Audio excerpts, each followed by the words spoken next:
Get a check of the weather. Central Ohio is under this weather impact alert. Yeah. Very important. I mean, that's an example of impact. I mean, Yeah, exactly. They had to cancel the concert, and hopefully they don't have to cancel too much more as we get no, into this sure. afternoon. But it's that second round that we're still waiting to see some development on the radar right now. But we are at least still seeing that first round coming through now in southeastern Ohio, where we do have that severe thunderstorm warning still in effect. But we've already had some pretty decent rainfall. I mean, it was coming down in buckets here in sure Columbus. was. We heard it hitting the roof and everything, and we got just shy of an inch of rainfall in about an hour or so. So 0.84 for the Columbus area.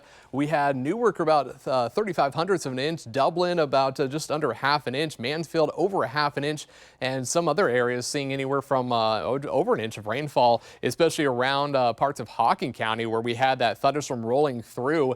And now we're looking at pretty quiet conditions in the Columbus area, but we are still tracking that developing threat for some more storms as we get into this afternoon.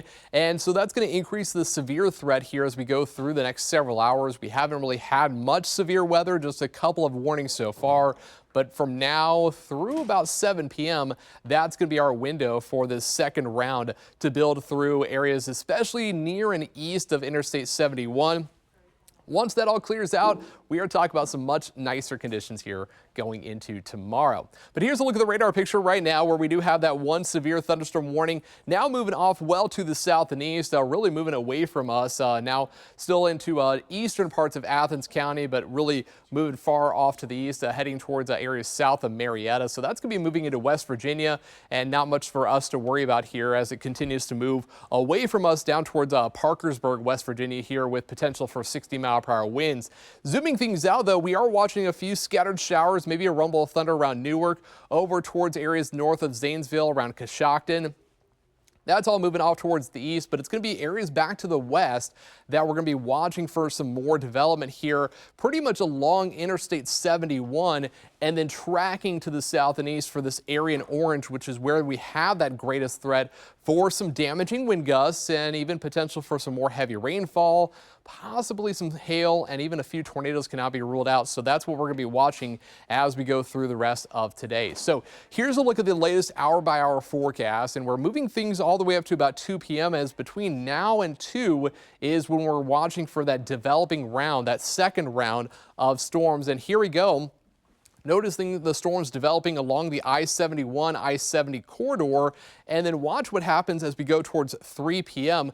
Things do start to evolve a little bit more and then really start to push further to the south and east. So by 4 p.m., a lot of this activity is going to be focused south of I-70 and then continuing to move through areas around Circleville, Chillicothe, Piketon, Logan, MacArthur, Athens, and all the way down towards the south and east by 5 to 6 p.m. It is possible that we could see a couple more pop-ups behind us, but by that point, a lot of the energy has already been used, so they might not be severe once we get closer to about 7 to 8 p.m. So now through about 7 p.m. is going to be that window for any more severe weather, with that damaging wind threat being the greatest threat, but we can't rule out a couple of tornadoes in addition to some hail as we go through the rest of today. So that's why we have that 10 weather impact alert here through this evening.